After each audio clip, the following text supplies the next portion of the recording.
سلام، ببخشید منزل آقای کبوت؟ بله بفرمایید. ان هست؟ خودم هستم. ان خودتی؟ آره انم. ببینم تو انی؟ آره خودمم. ای انیه. انی چه خبره؟ والا تار میتنم. تار میتونی؟ چی تار میتونی؟ والا تارمندم. ای پس بالاخره رفتی سر تار. تار چیه؟ والا تار میتونیم پیتار نباشیم. ایشالا لاتاری تو ببینیم. قربونت.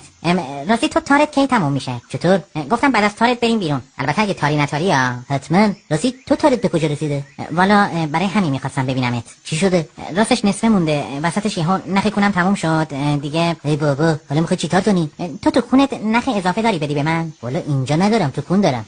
فردا 8 صبح بیا در تو کون بهت بدم. دمت گرم. میخوای کون کشی کنی؟ آره دیگه، میخواستم بکشم این نصفشو تموم کنم. البته نخم اومد 2 برابر برات کون کشی میکنم. این حرفا چیه؟ البته شما که خودتون استادید.